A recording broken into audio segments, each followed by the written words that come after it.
Good afternoon, everybody. Really glad to be here with some of our close customers and partners. Again, I'm Matt Clark from Freewheel. So we're going to do the quick obligatory, who are you and what do you do? Sure. Hi, everyone. My name is Frans. I work at Transunion in our marketing solutions and media practice. I run strategy and market development. Hi, everyone. I'm Jen Loga. I work at DeepIntent, and I work within our media and analytics group. Hey guys, Evan Giamanco. I oversee ad strategy and innovation at Warner Brothers Discovery. So we're here to talk about the converged TV marketplace. And I thought we'd just do a quick little level set. And I'm going to kick this to Evan first. Just Evan, how would you describe the state of the converged TV marketplace today? Is it good? Bad? Messy. It's a mess. We talked about this inside a little bit. That's dramatic. It's not terrible, but it's very far from great. I think you're seeing media companies want to sell converged audiences. Buyers say they'd like to buy converged audiences. What are converged audiences? Let's talk about that, Frans. Converged audiences. Audiences across connected television, digital endpoints, and linear TV, right? So when we talk about converged, that's what we're trying to do, is how can we sell a group of people, audiences, and manage against reach and frequency, right? That's like the holy grail. And I think we all want to do it. We're all really struggling to figure out how to do it. Buyers aren't set up, and for the folks in the room that are buyers, I'm sure you can attest to this. I mean, I'm sure you'd love to do it, but if I told you today you can exchange every dollar through a converged buy, I think you'd probably have challenges in doing that and executing against that. And from a media company side, we have a hard time managing the reach and frequency on our linear endpoints, our digital endpoints, and our connected TV endpoints. So, and then from a measurement standpoint, it's just a complete mess, right? I disagree. No, I'm just total shit show, right?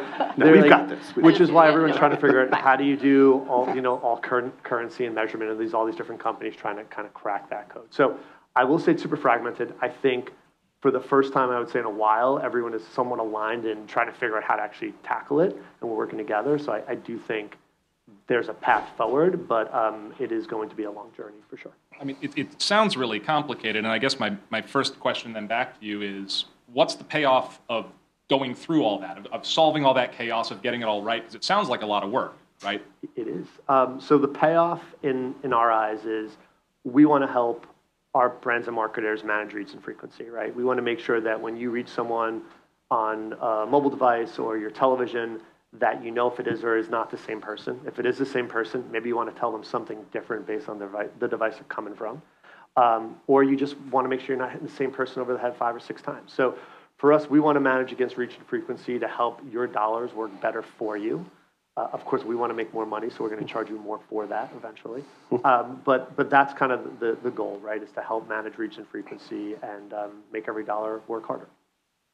So if this is then about managing reach and frequency across like one unified audience, Frans, Transunion obviously has a dog in this fight from an identity perspective. How do you see identity as playing a role? I mean, if you think about this data measurement, and to your point, right, there's a bunch of new entrants. We've got a old school measurement player in Nielsen, which are based on panels, right, 40,000 or so homes that are measured by Nielsen, then we project out in a number of different ways, which just by nature is inaccurate.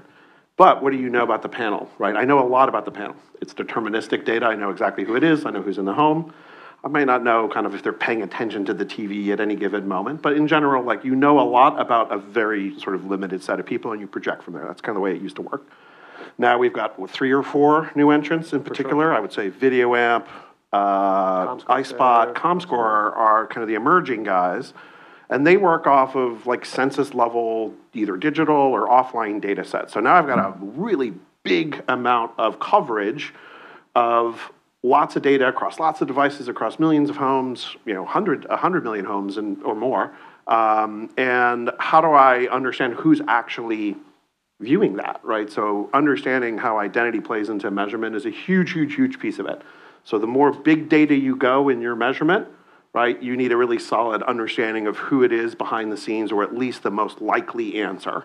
You're never going to be 100% sure all the time. It's an inordinately complex problem from an identity perspective, especially when you're talking about measurement use cases, but that's a lot of what we focus on and offer services in particular to those measurement companies and any other company that's needing to manage kind of reach and frequency as an ad server for example? Well, I Sorry, think, you're over like, there. That's the gap, right? And especially within pharma, not only do you have that piece, you have the media piece managing against reach and frequency, but Yeah. in pharma you also have HIPAA compliance. So Right. now you have another layer of data loss and another layer of data that you have to unify across multiple channels.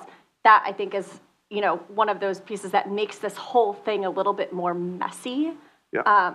I do think it's solvable. I think we are seeing some push there, which I think is exciting. Yeah, and like I just want to reiterate, it's like, what's the best available answer that you're going to get?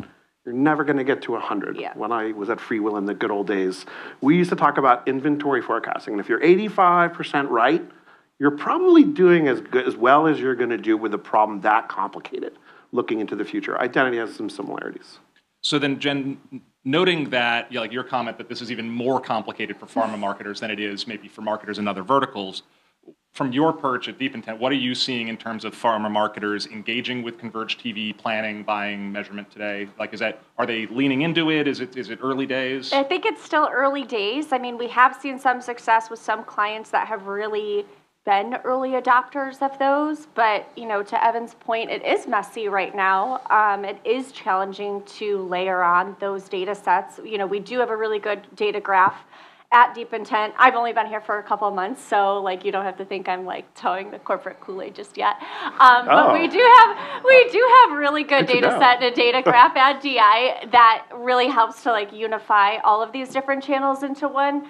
And match up as much as possible. And to your point, it's never going to be 100%, but what is the best case scenario that we can get?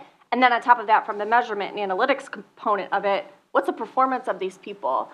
And even more so on the reach and frequency piece, are we reaching the right people? Not just are we reaching GRPs or mass scale or, limiting against frequency. Maybe frequency performs better at 5 or 6, sure. Right?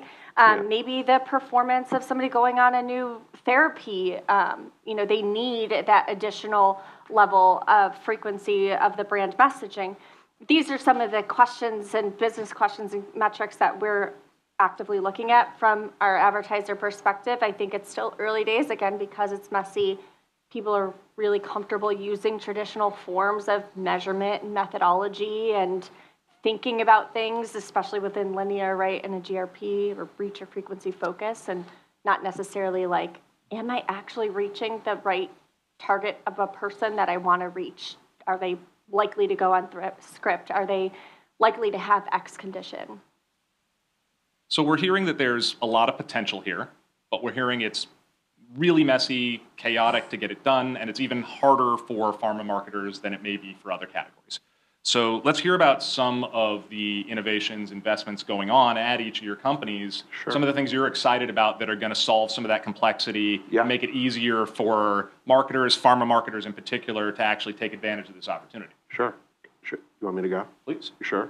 Okay, let's do it. I'm positive. All right. We recently announced a big partnership with a healthcare data provider in the space called DataVant. They're probably one of the better providers out there, the nuances of which I am not an expert. So just if there are audience questions at the end, don't ask me too much about that. That said, what it does enable for us and our clients, and soon it'll be integrated into the DeepIntent platform, that is the goal. So that is an ongoing piece of work between our two companies in addition to what we're already doing.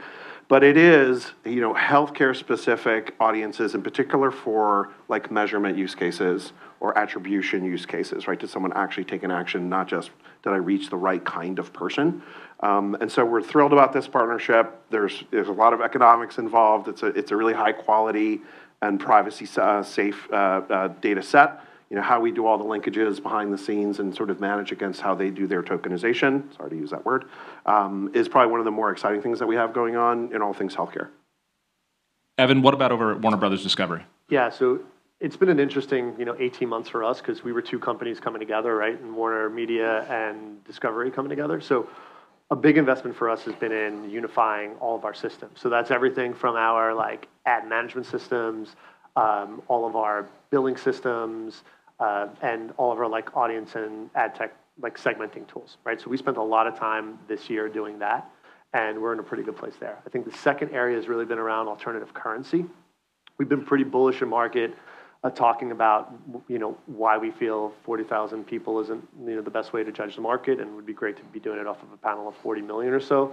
So we've put a lot of money into figuring out, okay, how can we actually start working with some of these different currency providers? And we talked about them a second ago, right? And Video Amp and ComScore, who are the ones that Warner is going to be partnering with. So that's been the two probably biggest areas of investment. And I would say third, though, as it's specific to the pharma space, and this is whatever, shameless plug, but working with folks like DeepIntent, right, to be able to go back to our partners and show them that by leveraging, data from DeepIntent and IQVIA will actually help them extend incremental audiences across connected TV from their linear buys. And I think that's a big area for us. We're trying to figure out how do we grow the share in that space. So investing in the education from like a sales and sales support function has been kind of a third area for us. And then Jen, I know you said you've only been in the role a couple of months, so if you could just like detailed 36-month roadmap for DeepIntent, quarter by quarter if possible. Roadmap? Yeah, go. No, so we've made considerable investment, on the measurement and outcomes piece of things. We have launched DeepIntent Outcomes, which measures and will in very near future be measuring cross-platform in unified data, deduplicated across platforms, which is really exciting. We're also, as Chris mentioned previously before us, rolling out a new buy model to be able to pay per verified patient reach and ensuring that you're able to reach the right people and within the right frequency. I think it's something that our industry has made strides toward, especially within measurement, but now it's kind of coming full circle to be able to actually buy that way. I think it'll take a little bit of time to get there for some folks that are maybe used to the more traditional buy types on a CPM model, but I think that's really where our industry needs to go, especially if we're going to start, both monetizing on an audience and selling on an audience and measuring audience basis as well.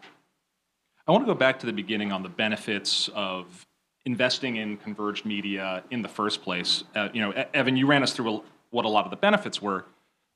What are some of the risks if we don't do this? Like, let's say everybody says, you know what, this is too hard. We're just going to keep buying digital, planning and buying digital like digital, planning and buying linear TV like TV, and we're going to punt on this whole problem because this is just really expensive, really complicated, really hard, and I don't want to do it.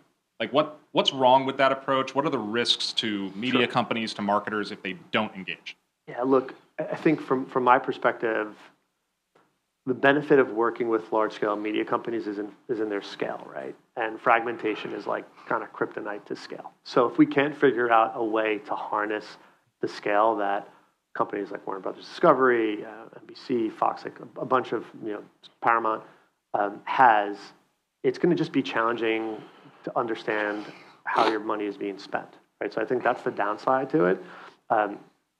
Is not really getting a good handle on how these budgets can potentially come together and how we can actually create the best experience too for our consumers, right? Because at the end of the day, we're doing this to provide a benefit back to our consumers. So if we don't understand, what either of us are doing, if you don't understand how, to your point before, Jen, like maybe it's 4 or 5 people, frequency level wise, 4 or 5 times that you need to be hit with a message. If we don't know that, and we can't deliver it back, then we're doing a disservice, and for the purposes of this room, to potential patients. Right? So I think the fragmentation would just make it really difficult for us to actually provide the biggest benefit back to the end user, which is the ultimate goal, which is why we get paid money. Add a little macro picture to it. Like if you just think about the TV industry like as a whole, and having been involved in it for 10 plus years, I guess, in one way or another, you think about Facebook, right? You think about Instagram, you think about Google, YouTube, and all the data they have and the ability to really kind of hone in on different kinds of targeting. Of course, they're measuring their own and grading their own homework, which is a separate problem.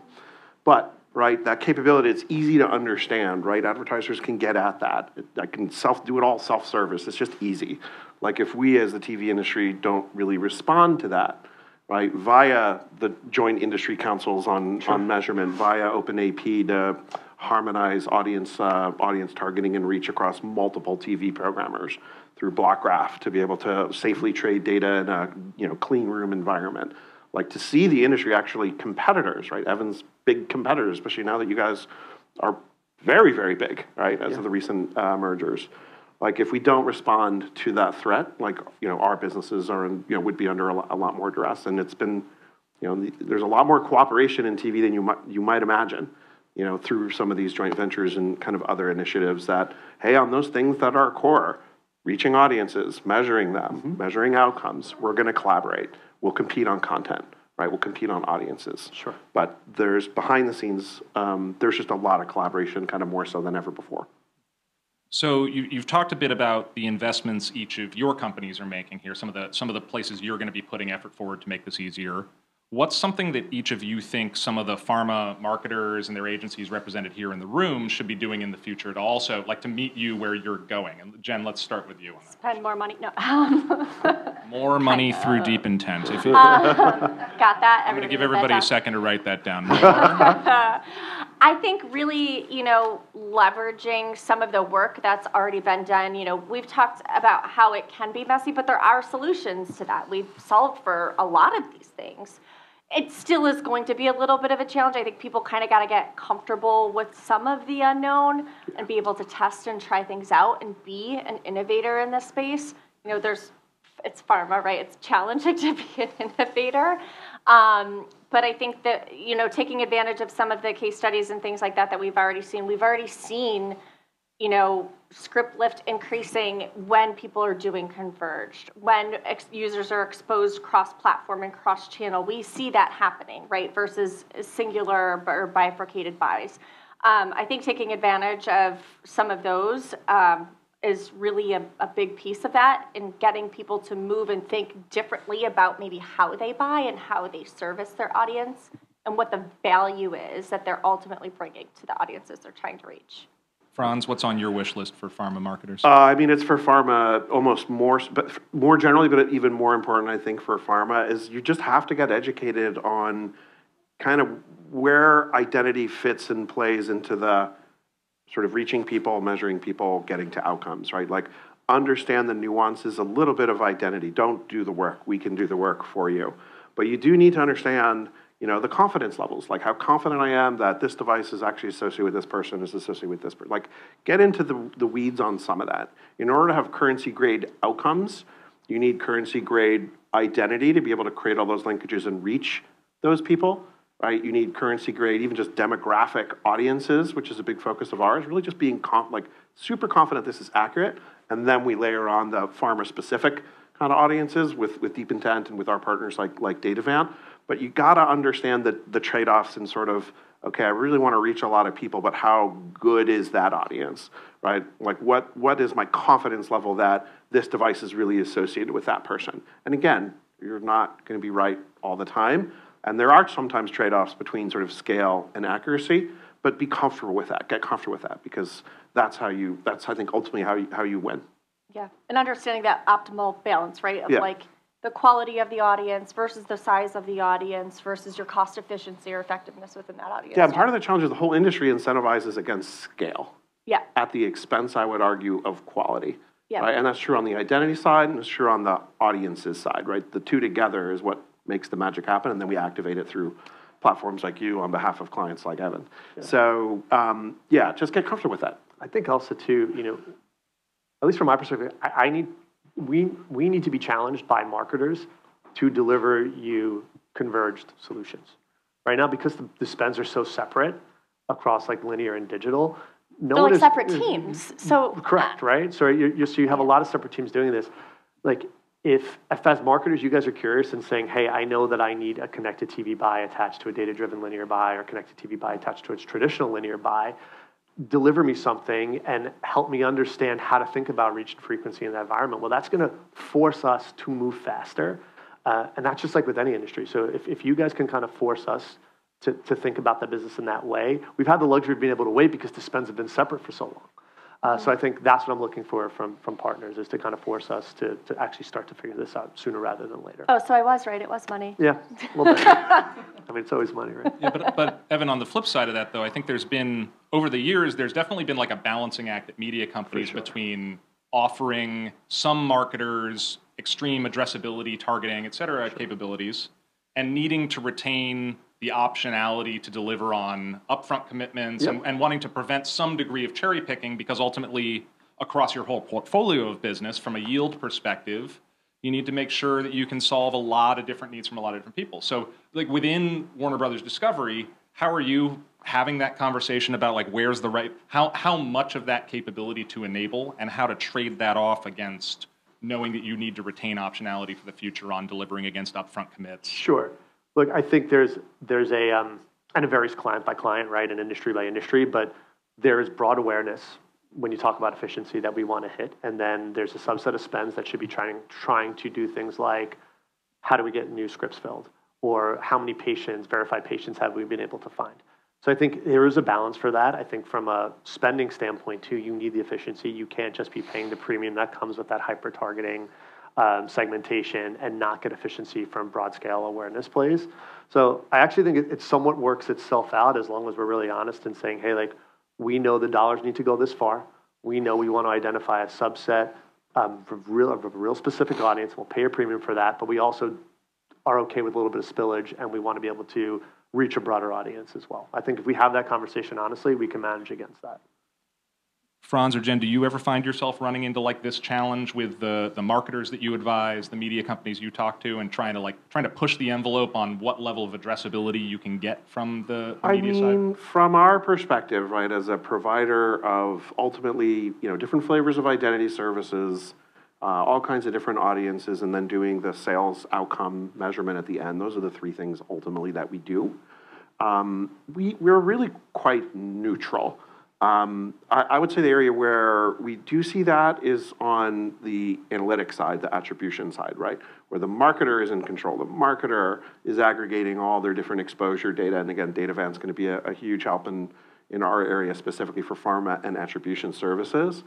But then it comes back to the publishers, right? So how is the publisher performing relative to other places they may be buying? So there's a little bit of attention in that side of the business for us, but we expose that data, aggregated and blinded, of course, to folks like Warner Media, so they can see kind of how they perform relative to their peers. But again, we're mostly kind of neutral. I think the biggest challenge as people have become so focused on the pure monetary cost efficiency number that the optimal mix has been lost of your scale versus your quality of the audience that you're reaching. Like if I were to go to you and say, okay, we've performed the best out of all of the partners and your cost per new patient start is $1,000. You're like, oh my God, that's amazing. My ROI is so great, fantastic. But if at the outset of a campaign, we were like, okay, you're going to pay us $1,000 for every new patient start, like, the media agency would have a conniption just because the buying behaviors and habits have been around CPMs and really low pricing. So it's like, how do we flip that to focus on the value we're actually providing to the business and the pharma marketing folks that we're serving, to the audiences we're delivering information and ads to, and still able to like run our business, right, and keep the lights on. I think a lot of that's been lost in this like driving down low, cost pers, low. You're losing the value, I think, of the newer reach and groupings of audiences that we're all trying to go for, especially within Converged. So we've got a lot of the media value chain represented up here today. And so I think the last question I have for you all, and hoping to get a little bit of discussion going here before we then kick it to the audience for open Q&A, is if you have one ask of either the other companies that are up here or the category of company, right? So more money, no. Right. Evan, something you wish the ad tech ecosystem would do, something you wish data and identity would do. And was this in the prep question? This was. Oh, yeah. On the spot, Frans. I said I could swear. I was permissioned. All right, yeah, please go. Well, I think so we're going to start at the end. Yeah, look, for us, it's because probably it's the thing that we know the least about right now is the changes in privacy policy is a big one for us. So help navigating that, right? Like, as media companies, if we're not going to be able to, or at least what we're hearing, right, is we might not be able to target ailments, so we need to model for symptoms, help from partners to actually do that work because we're not equipped to do that today. I think work on, the collaboration and balance, again, like I was saying, between the optimal mix of audiences and monetization against that, being able to push and maybe look at different monetization and revenue models would be very interesting. So I have to go now? You do. Okay. I managed to think of one. I would say, look, we are a provider of infrastructure and pipes. It's not very exciting. I mean, to Oh, us I it is. disagree. We're through, it's really nerdy stuff. One of the challenges that we have outside of our analytics business is understanding how valuable our identity services are and how valuable our audience services are. We have to kind of hop all the way from, in many cases, we're powering a publisher, right? Or we're working with DeepIntent as a platform provider. But it's hard for us to understand like, if you really kind of do a regression and say, hey, how important was accurate identity in this campaign? Or how important was the audience component of this campaign in combination with the media? That's the part where we struggle. And again, if I could ask one thing, it would be of those people that are, spending with both of you guys, help us try to understand the value of that infrastructure. So I just want to say I gave you all an opportunity to ask each other for like a discount or a price premium, and nobody swung at that. All It was friends. It All was friendlies it was a up slow here. pitch. Yeah. Barter system. All right, we're gonna open it up to the audience now. If there's any questions from the audience, the floor is yours. We love questions. Ask them all to Frans. Don't make me ask my professor who's in the audience to ask a question. Yes! Oh, good job. So, I'm Xiao from NYU. I'm a professor in marketing. So I have a question about how do you see large language models used in healthcare? Do you think that's helpful? Do you think it's threatening? Do you think it's going to cut the number of advertisers? What do you think the impact of this technology is? Great. Love it. Oh yeah, Repeat sorry. the The question. question was, what do each of the panelists see as the impact of large language models like ChatGPT, et cetera, Yeah. on their businesses? Do they think it's going to be beneficial? Do they think it's going to be a problem? How do they think that's going to impact their advertising Yeah, businesses? fascinating. Yeah, I'm hoping Great that we'll be question. able to, like through like an auto GPT, like run some tasks to help solve a lot of these problems that's been taking folks like us a really tough time to do. I mean, a lot of the problems on the media company side too, it's engineering and development resources, and we don't have enough bodies that we actually are staffed to do a lot of this work. So anything we can do to kind of help that, and then I see a ton of opportunity on that side to help us with coding and kind of writing scripts to help us do some of this work. Totally agree. I think it's super exciting, especially within data and analytics and measurement, right? To be able to pop that in and really get to some strong analyses or correlations, causations much quicker than manually we would be able to execute on it. It's awesome. Yeah, thank you. I seeded that one. So actually I do. Look, I think it's a fantastic opportunity for us to figure it out. I think that there's some obvious places where, on the content side, on the creative side, where it can immediately create a lot of efficiency. One of the things that we're looking at is, and obviously analytics at World as well, but on the workflow side, I'm not as sure. So does it really help create efficiency in kind of the workflow between buyers and sellers and kind of throughout the programmatic ecosystem? I think there's a lot of opportunity there to just see how like the latest generations of artificial intelligence and kind of all of its incarnations now, which is kind of even the past like 5 months has changed kind of more than it ever has in the past. Trying to figure out like, is there other areas of the business beside those obvious ones where we think we can, leverage that kind of tech? Any other questions from the audience? Yes, please. One here.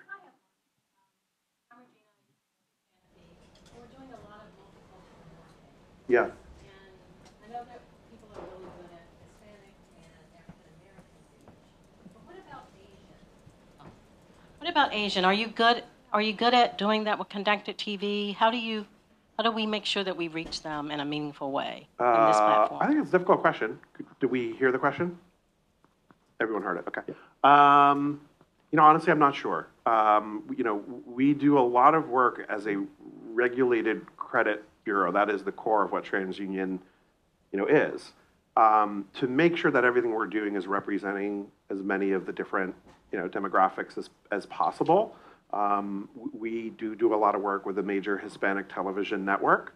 So I know we're very strong on the Hispanic side, specifically on the Asian side. I'm not 100% sure, but I don't know if you guys have thoughts on that. Yeah, I mean, look, from our side of the house, we can onboard any first-party data segments that are provided to us to help find audiences. So I think, that's where we can help.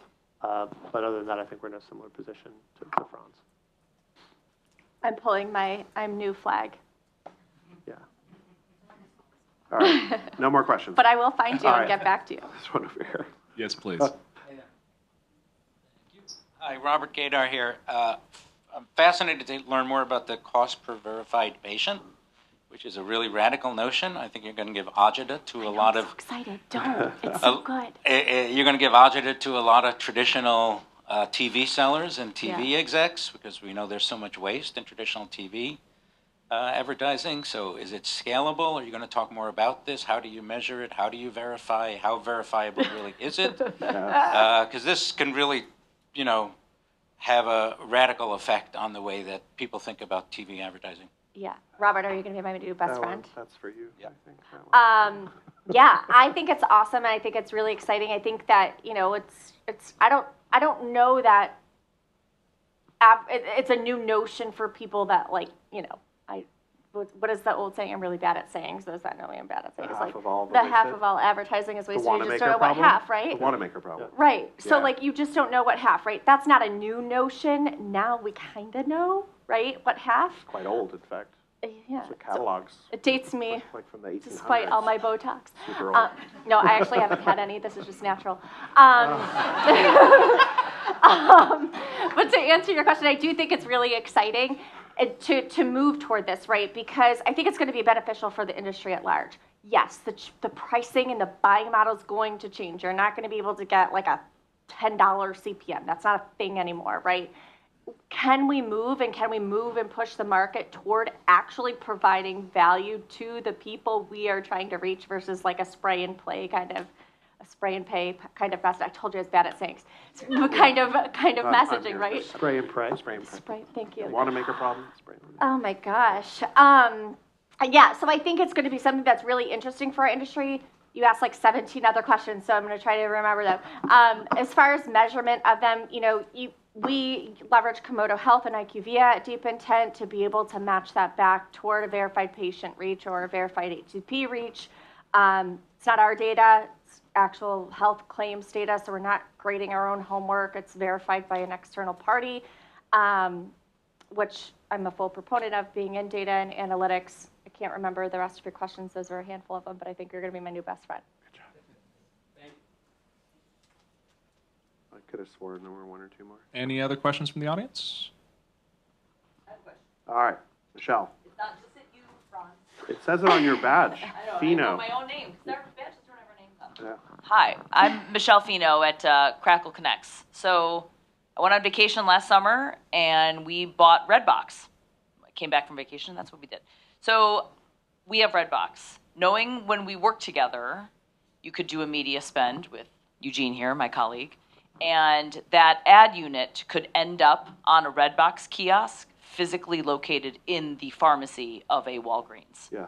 So what information, therefore, I actually truly don't know the answer to this, it's not a trick question.